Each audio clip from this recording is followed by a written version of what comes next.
friends. Hi. We're back together again. Yay, we're on episode 66. Yeah. Hurrah. Okay. All right, friends. Welcome back to another exciting episode. We're on episode 66, and our topic today is planning your homeschool year. Yes, this is great for a couple of reasons. Whether you're seasoned or brand new, sometimes it's good to see what somebody else is doing to kind of get a vision. But there are so many new homeschoolers that are feeling very, very lost. And so, once again, it's sometimes good to see what somebody else is doing. I've been getting texts and phone calls every day from new people starting homeschooling lately, the last month. And it's exciting to me. I know there's so many of you that are new and are stressed and overwhelmed, and it's a big, scary step to do. So we hope we can kind of walk you through this and calm some of those nerves and help you figure this out. Yeah. Well, and I just think it's been such a blessing that Karen was the one who asked me, like, I think we're supposed to do a podcast together. It was. And and I was kind of scared to do it. Yeah. And Megan was like, oh yeah, right away. Which is funny because I'm not super into putting myself on video and out there like this. It's uncomfortable for me, but I'm getting better at it. Yeah. So it's been really cool that we have this resource now for all of our friends and family members and people that are coming to us for help, that I can just send them right to the podcast now, because we have every answer to every question people have asked. You know what's right fun is I actually am going to be working with a co-op that's just starting. They're all brand new homeschoolers, and they're going to be listening to a podcast episode, and then I get to do a Q&A with them for the month. Neat. And so those are some fun resources that are like, okay, let's talk about this. Let's listen to this episode, everybody, and then you get to talk to Meg. That's cool. I'm excited about that. All right, so let's dive on in. Yeah. Luckily, this is one of the years I've been on the ball and actually planned our I actually haven't planned my school year yet this year. But I don't really feel like I need to do it, because I feel like the schedule that I did last year is pretty much the same as what I'm doing this year. Yeah. And it's pretty consistent. I just change up the books we're reading and things like that. And that I need to figure out. Yes. But mostly because I've got it down after doing it so long, I know our plan. Yeah. If that makes sense. My outline is pretty much the same, but I was actually able to sit with my 3 oldest kids and actually pick their books. Oh, yeah. But some of our group subjects, I'm like, I know it will be art, but I don't know the artist yet. Yeah. There's a few details like that, obviously, I need to figure out too. But we have our typical routine, and that is nice to know and not feel that stress and pressure each year. Like, ooh, what do I do? Yeah, so if you are brand new to homeschooling, I think one of the biggest first steps is kind of just figuring out what you want your homeschool to look like. And that can be a complicated question. We're going to do a whole episode on that, planning your homeschool vision. That's our next one. Because when I started homeschooling, I just literally jumped in. Yeah, and I did too. I had no idea what I was doing. And I did the K-12 online for my first year. I had one child doing kindergarten, and I was overwhelmed and I was scared and I was nervous, and that was an easy starting point because they sent me all the materials and I just logged on and they told me what to do and I did it. And it wasn't my favorite curriculum by any means, but it was a really easy starting point for me. And I think sometimes when you're thrown into something, sometimes an easy starting point is what you need, and that's okay. So don't feel stress or pressure over that. But if you don't have time to figure out this vision, if you just have to start and get going, that's okay too sometimes. Yeah, because we'll go into way more depth into this next week, but sometimes you don't even know what your vision could be until you jump in and go, oh, now I And that get was it. kind of it for me too. Once I started researching different types of homeschooling styles. And that year, I spent most of the year figuring out what I actually wanted to do. And move forward with plans of things that I really felt like I wanted my child to learn. Yeah, so definitely tune in next week and we'll do a full episode about creating your vision. Yeah, definitely.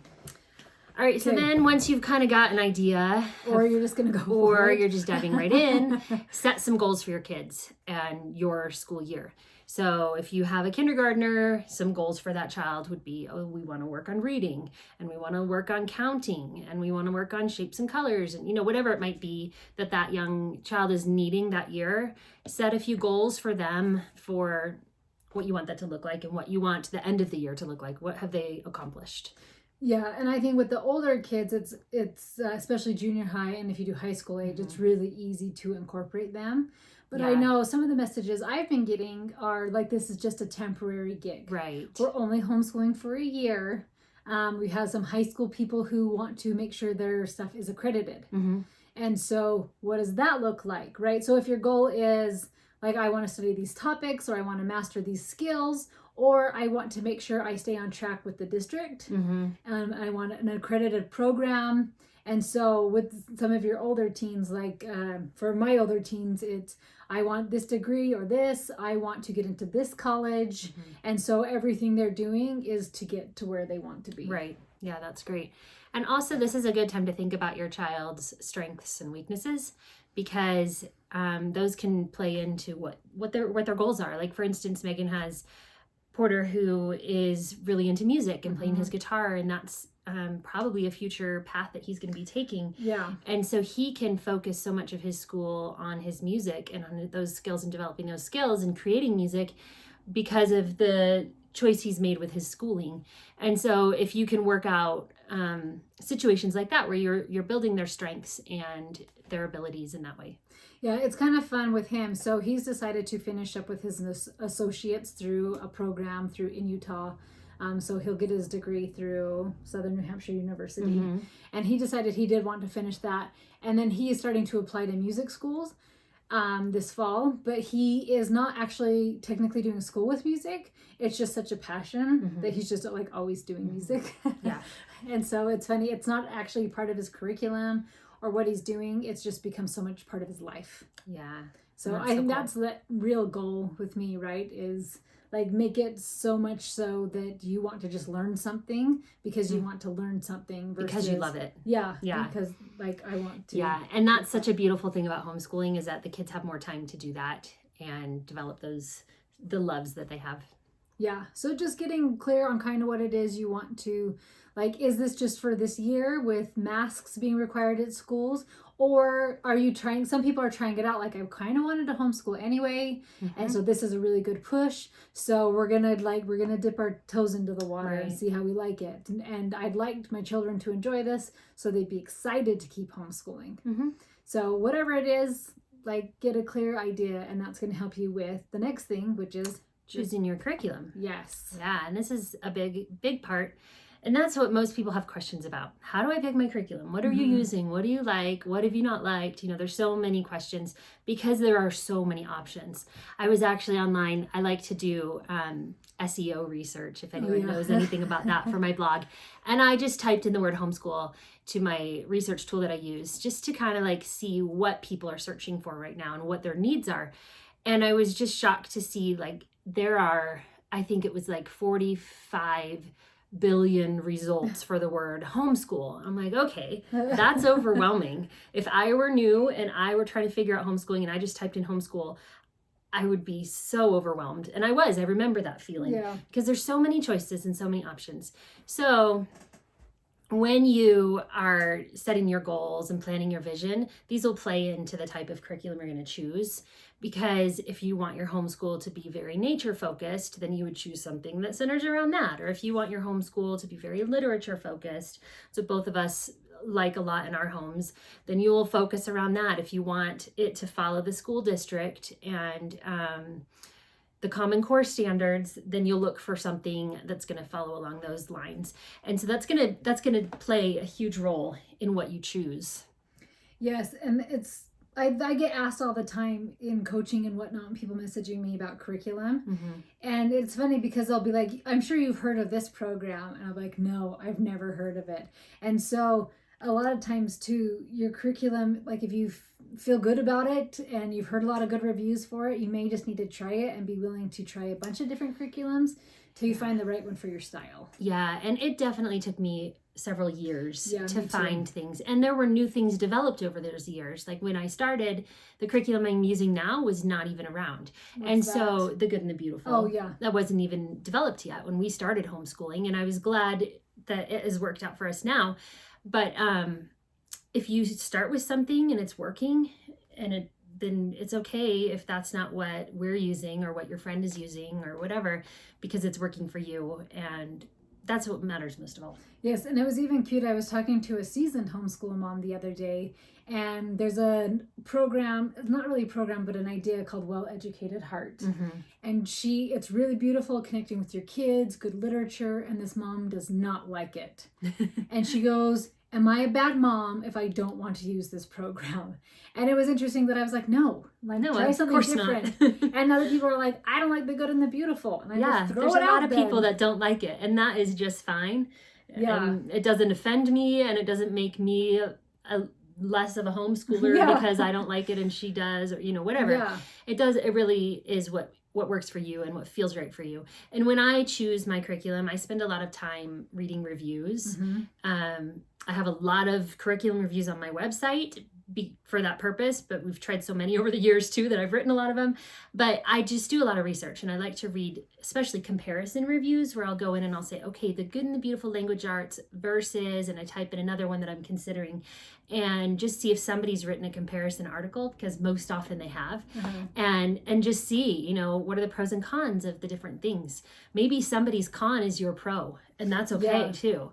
And so just do a little research and dig a little and see what feels right for your family based on the reviews you read and the style you're looking for. Yes, and then as you get into it too, you'll find like some books recommended in lots of different places.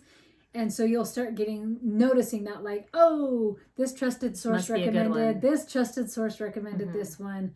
And then like I'll read the Amazon reviews all the time. I do that also. And just see like, do I like this? Does this book seem like it'd be a good fit for our family? Yeah.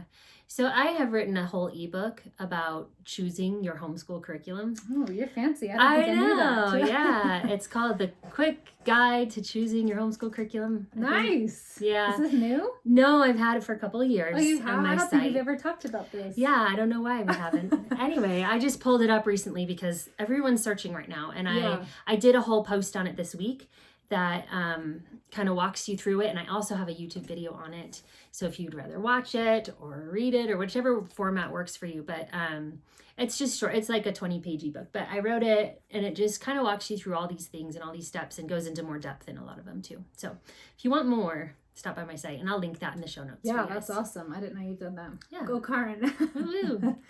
All right. Oh, and we also have our podcast episode, 100 Ways to Homeschool. Yes, I think that's episode 4. Yeah, it was right at the beginning when we started, and it talks about lots of the different styles of homeschooling to kind of give you an overview of some different things. Yeah, so that will kind of give you a starting point instead of just Googling different ways to homeschool of like, here's a handful, there's that, then Karen's thing, and then you can kind of look through them and just say, oh, this seems like it fit well with my personality. Yeah. All right, so next I think it's important to kind of decide on your schedule. So this is one of the best parts of homeschooling, is that you get to create your own schedule, and you're not relying on anybody else to do that for you or to tell you where to be and when, because it's your choice. And I love that. So there's a lot of different, first you think of maybe your yearly schedule. Are you doing this all year long? When do you want to take vacations? Always. Who doesn't? Or when is your term going to end? Megan does a lot with, she's very organized with her terms. I do. I have 4 12-week terms, and the 3 during the traditional school year are the more in-depth, more of a school, but we're not even a full day, right? But Karen and I both do 4 days a week.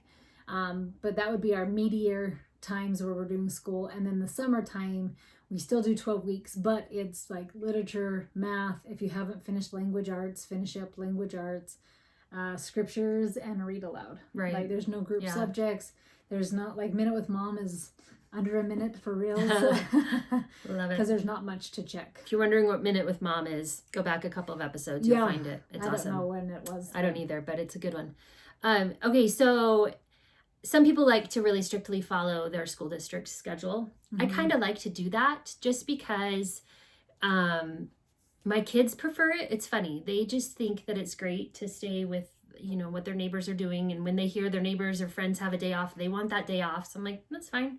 All right, we can follow that. You don't have to, but if it works for you. Some people like to do it because they have some kids in school and some not.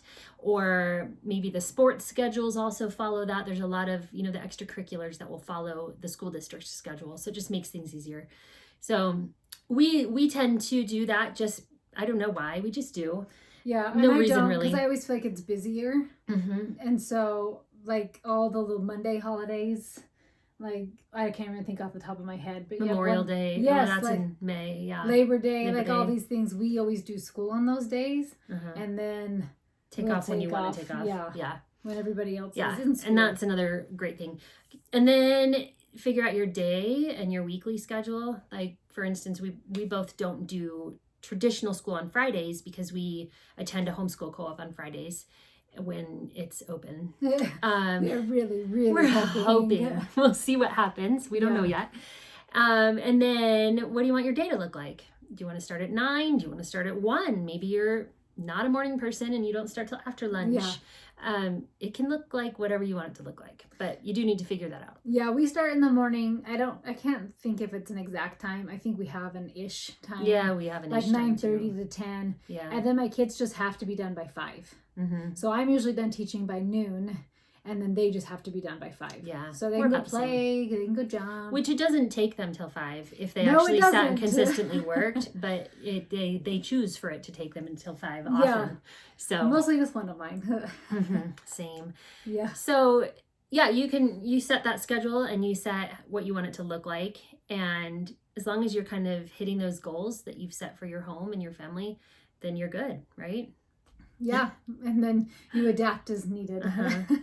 If someone gets sick, something happens, like you adapt as needed. But the nice thing that I love is, like, for vacations, for instance, when we went to Disneyland, we went in, I think it was October. Yeah. So we were like, well, we'll go when everyone's in school and it'll be less crowded, if there's ever a less crowded at Disneyland. And I don't know, but that's like the beauty. That's the only time I've taken my family. But that's like the beauty of homeschooling in general, is that because you can set your own schedule, you can decide on your days off, and not following the school district schedule gives you freedom to go to places where they'll be less busy. Yeah. So that's a great thing. Yeah, that's what we do our Christmas trip usually in January, and I wait till everybody's in school, and then we go. And then it's usually we have a beach to ourselves, or lots of, and it's just not as busy traveling time and all that stuff. Yeah. So it's pretty fun. All right, so for your daily schedule, I have a couple of things on my website that can help you guys with this. I have like a template that has just like a daily schedule example, and then a blank one for you to fill in and make it your own if you want. That's just a free download. And I also have a whole homeschool planner that you can download on my site as well. But both of us kind of follow a similar format for our daily schedule, where I make a checklist, or like a little daily checklist chart for my kids, so that they have something that they open it, and they are not open. It's on, I put it on a clipboard and I laminate it, and they dry erase check it off each day. Oh, okay. Mine is a book, and then I get to design the cover. Oh, okay. Like that, like every new term, it's a new cover, and I usually go get it spiral bound. And then that's when they take their. Yeah, like, so then it has, then they also see how many weeks school is. So there's 12 weeks in there. And then when I'm doing the Minute with Mom, that's what I'm checking. Okay. Like, what did you do the day before? Oh, you read your scriptures. Tell me about what you read about. Oh, you read this book. Tell me about what you read about. Yeah. Checking if I need to check math, or if I need to check language arts, then I would do that as well. So mine's just like a 1-sheet page that I laminate and I put on a clipboard and stick it in their desk. And so they just pull it out and they say, okay, here's Monday's list. Monday, I do math, check. I do language arts, check. I do history, check. And they just go down their little list, and they know exactly what they have to do that day. And I can see, okay, we did it. Can I see what you did? And just kind of check it through with them. Yeah, and I didn't do this for a long time because it felt so controlling to me, but it actually ended up being more freeing to my kids. I used to set a time limit on how long they had to read, but I found they'd get into a book they loved and they would read it for an hour and a half. And then like, well, now I don't have time for all my other books. Yeah. So mine read for 10 minutes and they narrate for 5 minutes. And the narrating, I mean, that's a whole Charlotte Mason thing, but it's basically you're telling what you read about. Just telling back what you learned. Yeah, so draw a picture, write it. And it's so good for kids to help them remember what they have learned. And then they have to tell me about it the next day. So like it really gets ingrained. But it was so cute as we were planning for this first thing. They go, oh, good, my school's only 2.5 hours. Mine's only 2 hours and 45 minutes because they could see their timelines. Okay. So they could see, so that doesn't include group subject with me or minute with mom. But they realized like if I just go sit down, I could always be done by lunchtime. Yeah. And so it was it's funny because that's so not my personality to give it such a structured time, but it's been incredibly beneficial that all my kids have liked it. That's cool. So, I have never done it with the times, but they just have their list and they can choose the order and whatever they want. Yes, I can choose the order, but they like that time. Yeah, that's cool. I'll have to try that sometime. I'm not that structured either. Well, but it was funny because mine would binge read. And mine do that also. So I understand that. If they're reading literature and they're doing and they love it, yeah. And so they're like, well, it got really good. I had to read another chapter. And all of a sudden it's 5:30 and I didn't read anything else. I didn't do my math. I didn't do anything. And so, I don't know. It's been received well at my house. I like that. Okay, and then just my last tip on this is have a check-in with yourself and with your kids. Because sometimes things might not be working well, and that's okay. Like if something isn't going well, just reevaluate it and say why isn't history going well? What's wrong with it? Do we not like the subject we're doing? Do we not like the book we're reading? What can we change so that we are more consistent with doing this, or we enjoy it more? And so just do a little check-in from time to time. Ask your kids, check in with yourself because we need them to. Yeah. And reevaluate if needed. So I was going to just go over what one of my kids' schedule is going to be for this first term. I always do a YouTube I try to always do a YouTube video and go through all my kids. But so hopefully that happens. But if not, here is my 7th grader's schedule. And like I said, we picked this. Basically, I give her a history and then she picks what goes with it. And sometimes they help if they get stuck, but if they don't, they just know what they want. Okay, so in her little I call it Chicky book because I call everything something weird. So for language arts, she's doing The Good and the Beautiful. Literature, she is still picking away at Les Mis. Oh, that's a big one. She and Josh have been taking a year and a half to read this book. Brennan finished. Did he really? And then he read, he's reading Don Quixote now, which is another 1,000-page book. And so they're like, it's either really great or really terrible. And I've even said, do you guys want to be done? And they're like, no, we got to finish this. So good for them. She's still picking away at it. We always read scriptures, so she's doing the New Testament. Math, we are doing teaching textbooks for math. Typing, I literally Googled free typing games, and that's I've got a post on that too I can add in for you that's typing websites for kids. Duolingo, that's just to learn a foreign language, and it's free, so that's great. For science, she wanted to read about Tesla. I know a little bit more about him. History, she wants to read the Odyssey. And I guess, I don't know, I need to research it more, but the Odyssey's it's mythology. Real. That's what I thought. Yeah. But but it's a historical thing. Yes, the mythology history. It's fun. Character book, Essentialism. I love that book. So on character book, I said, here are a bunch you can choose from. Okay. And so she picked one. Religion, The Heavens Are Open by Wendy Nelson. That's awesome. I just read that one not too long ago. Finance, Richest Man in Babylon, and then Minute with Mom. That's awesome. So that's her schedule. So coming up, I will do my 7th grader, 8th grader, 4th grader, and my preschooler. Yay! Master George is Preschool starting is so school. Fun. We love preschoolers. Yes, I literally wrote in my notes, lots of singing and dancing. Yeah, he's little still. He'll be 3? He is 3 He is already. 3 already? Okay. Yes, it's short and sweet, and I go with their attention span. Those That's are a good my thing. notes That's great. for preschool.